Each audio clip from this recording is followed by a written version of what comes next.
सर्व विद्यार्थ्यांचं या ऑनलाईन तासामध्ये मी प्राध्यापक डॉक्टर ओंकार खिस्ते आपलं सर्वांचं स्वागत करतो। आणि आजच्या या तासामध्ये आपण BA प्रथम वर्षाच्या प्रथम सत्रातील दुसरं प्रकरण सुरू करत आहोत। यामध्ये प्रकरण क्रमांक 2 मधील 2.1 हा जो मुद्दा आहे तो म्हणजे role of agriculture in economic development. एक आर्थिक विकासामध्ये कृषी क्षेत्राची जी भूमिका आहे, जे महत्व आहे, या महत्वाच्या संदर्भामध्ये आपण आजच्या तासामध्ये अभ्यास करणार आहोत। मित्रांनो,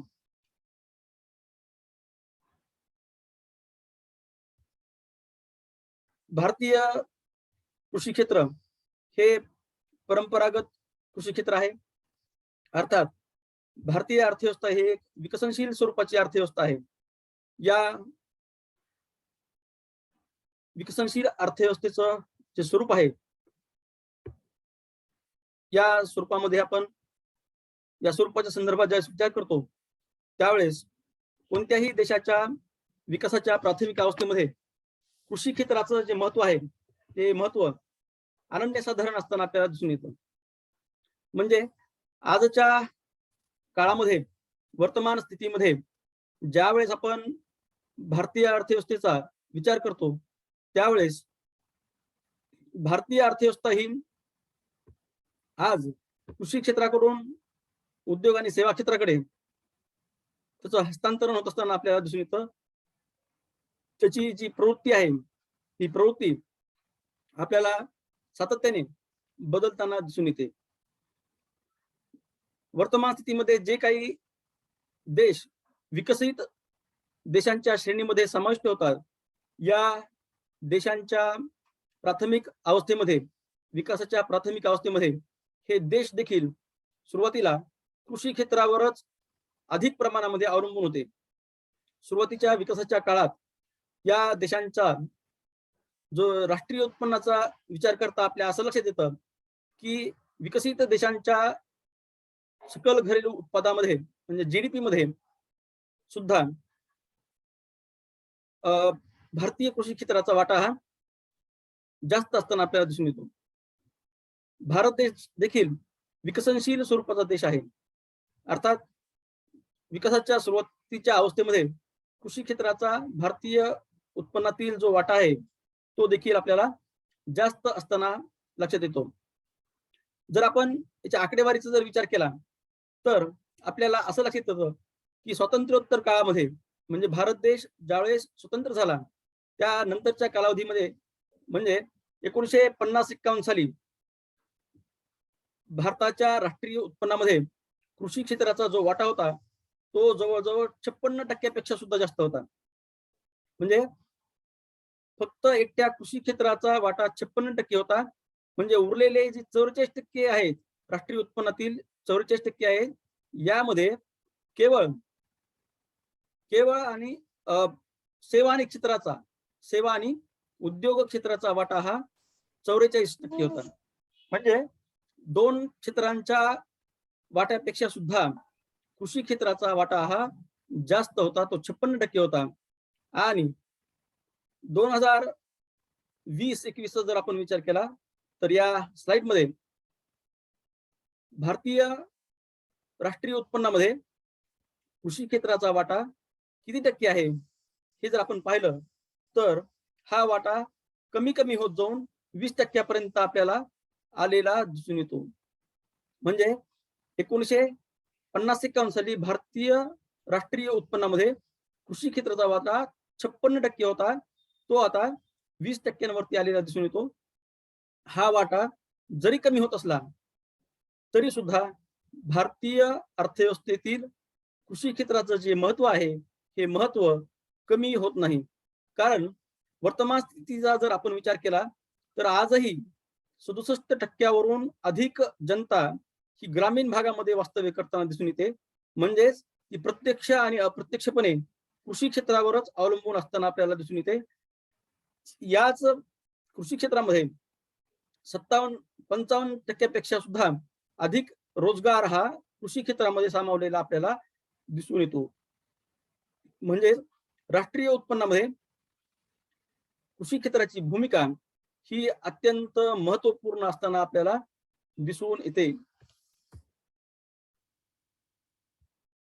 कृषी क्षेत्राच्या महत्वाच्या संदर्भामध्ये आपण ज्यावेळेस विचार करतो त्यावेळेस आपल्याला असं लक्षात येतं की वाढत्या लोकसंख्येला अन्नधान्याचा पुरवठा करणारं क्षेत्र आणि जे काही पशुधन आहे, भारतीय पशुधन आहे, या पशुधनाला चाऱ्याचा पुरवठा करण्याचं कार्य हे कृषी क्षेत्राच्याच माध्यमातून होताना आपल्याला दिसून येतं.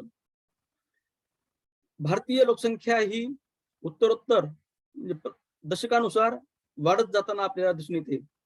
2001च्या जनगणनेचा जर आपण विचार केला तर भारतीय लोकसंख्या 2001च्या जनगणनेनुसार 102 कोटी पेक्षाही जास्त होती. वर्तमान स्थितीचा जर विचार केला 2011च्या जनगणनेचा जर विचार केला तर भारतीय लोकसंख्या 121 कोटी पर्यंत जाऊन पोहोचली आणि वर्तमान स्थितीमध्ये ही 125 कोटी पेक्षा सुद्धा जास्त असताना आपल्याला दिसून येते. म्हणजे वाढत्या लोकसंख्येला अन्नधान्याचा पुरवठा करण्याचं कार्य हे केवळ कृषी क्षेत्राच्याच माध्यमातून होताना आपल्याला दिसून येतं. तसंच कृषी क्षेत्रातील जे अनन्यसाधारण एक घटक म्हणून, अविभाज्य घटक म्हणून ज्या घटकाकडे पाहिलं जातं ते म्हणजे पशुधन.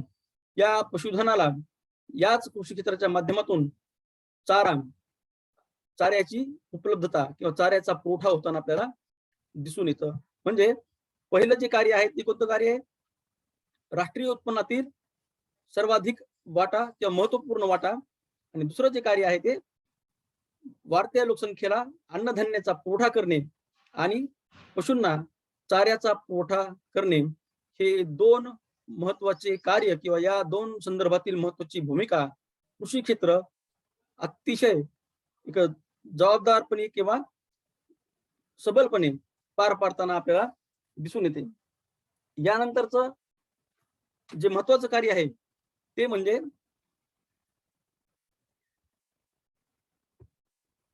जे काही कृषी आधारित उद्योग आहेत, या कृषी आधारित उद्योगांना कच्च्या मालाचा पुरवठा करणे हे एक महत्वाची कार्य किंवा एक महत्वाची भूमिका या कृषी क्षेत्राद्वारे पार पाडण्यात येते. म्हणजे कृषी आधारित उद्योग म्हणजे कोणते? तर साखर उद्योग असेल, कापड उद्योग असेल, तेल उद्योग असेल किंवा यासारखी काही संबंधित जे उद्योग आहेत, या उद्योगांना कच्च्या मालाचा पुरवठा करण्याचं कार्य हे भारतीय कृषी क्षेत्राकडूनच होताना दिसून येतं. मग कृषी क्षेत्राच्या माध्यमातून साखर उद्योगाला ऊसाचा पुरवठा करण्यात येतो, कापड उद्योगाला कापसाचा पुरवठा करण्यात येतो, तेल उद्योगाला तेलबिया जे आहेत, वेगवेगळ्या तेलबिया म्हणजे भुईमुग असेल, करटी असेल, जवस असेल, सूर्यफूल असेल, यासारख्या वेगवेगळ्या कच्च्या मालाचा पुरवठा हा कृषी क्षेत्राच्याच माध्यमातून होत असताना आपल्याला दिसून येतो. म्हणजे कृषी आधारित उद्योगांना किंवा कृषी संबंधित उद्योगांना कच्च्या मालाचा पुरवठा करणे हे भारतीय कृषी क्षेत्राच्या संदर्भातून, भूमिकेच्या संदर्भातून एक महत्वाचा मुद्दा असताना आपल्याला दिसून येतो. तिसरं जे कार्य आहे किंवा तिसरी जी भूमिका आहे ती म्हणजे वाढत्या लोकसंख्येला रोजगाराची उपलब्धता करून देणे. ही एक महत्वाची भूमिका भारतीय कृषी क्षेत्र पार पाडताना आपल्याला दिसून येतं. म्हणजे आपण आताच पाहिलं की जवळजवळ 67% जास्त लोकसंख्या ही ग्रामीण भागामध्ये वास्तव्य करताना दिसून येते आणि याचाच अर्थ असा होतो की ही जनता प्रत्यक्ष आणि अप्रत्यक्षपणे कृषी क्षेत्रावरच अवलंबून असताना आपल्याला दिसून येते. अशा या लोकसंख्येला जास्तीत जास्त रोजगार पुरवठा हा केवळ कृषी क्षेत्राकडूनच होताना आपल्याला दिसून येतो. या एकूण रोजगाराच्या प्रमाणाचा जर आपण विचार केला तर 50% जास्त रोजगार पुरवठा हा कृषी क्षेत्राकडूनच होतो. म्हणजे याचाच अर्थ असा होतो की रोजगार निर्मितीच्या संदर्भामध्ये भारतीय कृषीची भूमिका ही अत्यंत महत्वपूर्ण आहे. यानंतरचा जो मुद्दा आहे तो म्हणजे दळणवळणाच्या साधनांच्या उत्पन्नाचा स्रोत. म्हणजे जे काही दळणवळणाची साधने असतील, मग ते ट्रान्सपोर्टेशनच्या संदर्भामध्ये भूवाहतूक असेल किंवा रस्त्याच्या माध्यमातून होणारी वाहतूक असेल किंवा रेल्वेच्या माध्यमातून होणारी वाहतूक असेल, या सर्व वाहतुकीच्या ज्या किंवा दळणवळणाचे जे स्रोत आहेत, जे घटक आहेत, या घटकांच्या उत्पन्नाचा स्रोत म्हणून देखील कृषी क्षेत्र महत्वपूर्ण भूमिका पार पडते. म्हणजे काय, तर भारताच्या वेगवेगळ्या राज्यामध्ये कृषी क्षेत्राच्या माध्यमातून वेगवेगळ्या प्रकारचं उत्पादन तयार होतं. उदाहरणार्थ पंजाबमध्ये गहू असेल, मका असेल, महाराष्ट्रामध्ये कापूस असेल, ऊस असेल, या ज्या काही वेगवेगळ्या राज्यामध्ये कृषी क्षेत्रातील जे वेगवेगळं उत्पादन होतं, या उत्पादनाच्या वाहतुकीसाठी वाहतुकीच्या साधनांची आवश्यकता असते. म्हणजेच या वाहतुकीच्या माध्यमातून कृषी क्षेत्राद्वारे वाहतुकीच्या साधनांना उत्पन्नाचा पुरवठा केला जातो किंवा त्या उत्पन्नाचा स्रोत म्हणून कृषी क्षेत्र एक महत्वाची भूमिका पार पडतं. याबरोबरच जर आपण विचार केला तर वाहतुकीच्या कृषी क्षेत्रावर जे आधारित वाहतुकीची साधनं आहेत, या साधनांमध्ये देखील प्रत्यक्ष आणि अप्रत्यक्षपणे रोजगार निर्माण होतो. म्हणजे यामध्ये वेगवेगळ्या गाड्या किंवा वाहने चालवणारी ड्रायव्हर असतील, वाहतूकदार असतील, यांना सुद्धा कृषी क्षेत्राच्या माध्यमातून अप्रत्यक्षपणे रोजगार उपलब्ध होताना आपल्याला दिसून येतो. म्हणजेच वाहतुकीच्या साधनांचा उत्पन्नाचा स्रोत म्हणून कृषी क्षेत्र अत्यंत महत्वपूर्ण भूमिका पार पाडताना आपल्याला दिसून येते. याच कृषी क्षेत्राच्या भूमिकेच्या संदर्भातील पुढचा जो मुद्दा आहे तो म्हणजे आंतरराष्ट्रीय पातळीवरती जो परकीय चलनाचा साठा आहे, या साठ्याच्या संदर्भात देखील कृषी क्षेत्राची भूमिका महत्वपूर्ण असताना आपल्याला दिसून येते. म्हणजे भारतीय परकीय चलनाच्या साठ्यामध्ये वाढ करण्याचं कार्य हे कृषी क्षेत्राच्या माध्यमातून प्रामुख्याने होत असताना आपल्याला दिसून येतं.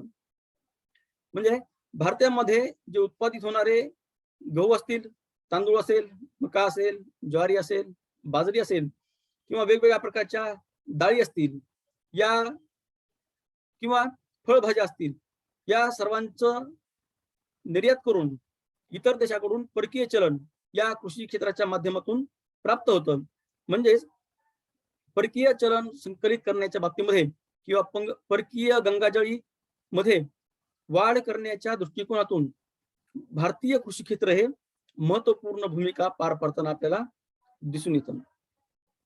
कृषी क्षेत्राच्या भूमिकेच्या संदर्भात आपण ज्यावेळेस विचार करतो त्यावेळेस आणखी एक महत्वाची भूमिका कृषी क्षेत्र पार पाडतं, ते म्हणजे आंतरराष्ट्रीय पातळीवरती काही क्षेत्रामध्ये भारतीय कृषीच्या उत्पादनाची मक्तेदारी आहे. म्हणजे काही पीक असे आहेत की ज्या पिकाचं उत्पादन इतर देशांच्या तुलनेमध्ये भारत देशामध्ये अधिकाधिक होतं. या संदर्भात जर आपण विचार केला तर भारतीय कृषीच्या माध्यमातून लाखेचं उत्पादन करणारा भारत देश हा जगातील सर्वात महत्वाचा देश आहे. या आपल्या भारत देशाची या लाखेच्या उत्पादनाच्या संदर्भात मक्तेदारी तयार झाली आहे. भारत हा एकमेव लाखेचं उत्पादन करणारा सर्वात मोठा देश आहे. म्हणजे आंतरराष्ट्रीय पातळीवरती मक्तेदारी किंवा भारताची वेगळी ओळख सुद्धा या भारतीय कृषी क्षेत्राच्या माध्यमातून होते. भारतीय कृषीच्या भूमिकेच्या संदर्भामध्ये जो अत्यंत महत्वाचा आणि संवेदनशील जो मुद्दा आहे तो म्हणजे किंमत स्थिरता. या किंमत स्थिरतेच्या संदर्भामध्ये भारतीय कृषीची भूमिका अत्यंत महत्वपूर्ण असताना दिसून येते. उदाहरणार्थ, जर सोयाबीनचं उत्पादन चांगल्या पद्धतीने झालं तर पुरवठा जास्त होऊन कृषी उत्पादन क्षेत्रातील जे तेलाचं उत्पादन करणाऱ्या ज्या वेगवेगळे कारखाने आहेत किंवा तेलाचं उत्पादन करणारे जे वेगवेगळे उद्योग आहेत, या उद्योगांना मुबलक प्रमाणामध्ये सोयाबीनचा पुरवठा होऊन त्यांच्याद्वारे सुद्धा मोठ्या प्रमाणामध्ये तेलाचं उत्पादन होईल आणि बाजारातील किंमत स्थिरता जी आहे त्यामध्ये नियंत्रितपणा येईल, सातत्यपणा येईल. या उलट जर सोयाबीनचं उत्पादन कमी झालं तर तेलाचं उत्पादन करणाऱ्या कारखाने किंवा ज्या गिरण्या आहेत किंवा ज्या मिल्स आहेत, या मिल्सचं उत्पादन कमी होऊन बाजारामध्ये मागणीपेक्षा पुरवठा कमी होईल आणि किमती वाढतील. म्हणजेच किंमत स्थिरतेच्या संदर्भामध्ये कृषी क्षेत्राची जी भूमिका आहे ती अत्यंत महत्वपूर्ण आहे. मित्रांनो, या प्रकारेच आणखी काही कृषी क्षेत्रातील जी उत्पादन आहेत ती उत्पादनं हे किंमत स्थिरतेला प्रभावित करतात. उदाहरणार्थ, गहू असेल, ज्वारी असेल, ऊस असेल, या सारख्या वेगवेगळ्या पिकांचं जर उत्पादन कमी झालं तर बाजारातील तेलाचं उत्पादन करणाऱ्या ज्या कंपन्या आहेत, उद्योग आहेत, या उद्योगाद्वारे तेलाचं उत्पादन कमी होईल, पुरवठा कमी होईल आणि याचा परिणाम बाजारावरती होऊन मागणी जास्त असल्यामुळे किमती या वाढतील. म्हणजेच किंमत स्थिरतेच्या संदर्भामध्ये कृषी क्षेत्राची अत्यंत महत्वपूर्ण भूमिका असताना आपल्याला दिसून येते. शेवटची आणि महत्वाची जी भूमिका आहे जी या तासामध्ये आपण अभ्यासणार आहोत ती म्हणजे कृषी क्षेत्र हे राजकीय क्षेत्राला प्रभावित करते. म्हणजे राजकीय स्थिरता ठेवण्याच्या संदर्भात सुद्धा कृषी क्षेत्राची महत्वपूर्ण भूमिका असताना आपल्याला दिसून येते. याचं जर आपण उदाहरण पाहिलं तर निवडून आल्यानंतर, निवडणुका झाल्यानंतर जी सत्ता, जो पक्ष सत्तेमध्ये येतो तो पक्ष 5 वर्ष कृषी क्षेत्राकडे पाहत नाही, परंतु निवडणुका येताच कृषी क्षेत्राला अनुदान देण्याची जी वेग आहे, अनुदान देण्याचा जो वेग आहे किंवा कृषी संदर्भातील ज्या वेगवेगळ्या योजना राबविण्याचा जो वेग आहे, या वेगामध्ये त्यांच्या प्रमाणामध्ये वाढ होताना आपल्याला दिसून येते. उदाहरणार्थ, एखाद्या निवडणुकाच्या पूर्वीच कृषी क्षेत्राचं कर्ज माफ करणे, कृषी क्षेत्रातील अनुदानामध्ये वाढ करणे, यासारख्या वेगवेगळ्या घटकांचा किंवा साधनांचा उपयोग राजकीय पक्षांद्वारे करण्यात येतो. म्हणजेच कृषी क्षेत्राला जर जास्तीत जास्त अनुदान दिले, सवलती दिल्या, वेगवेगळ्या चांगल्या योजना जर दिल्या तर याचा परिणाम मतावरती होतो आणि जो सुविधा देणारा पक्ष आहे तो सत्तेमध्ये येण्याची शक्यता, निवडून येण्याची शक्यता ही वाढते. म्हणजेच एका प्रकारे कृषी क्षेत्राद्वारे राजकीय क्षेत्र प्रभावित करण्याची शक्ती सुद्धा कृषी क्षेत्रामध्ये असताना आपल्याला दिसून येते. अशा काही वेगवेगळ्या भूमिकेतून आज आपण भारतीय कृषीची जी भूमिका आहे या भूमिकेबद्दल आपण अभ्यास केला. पुढच्या तासामध्ये आपण पुढचा मुद्दा घेऊ. आजच्या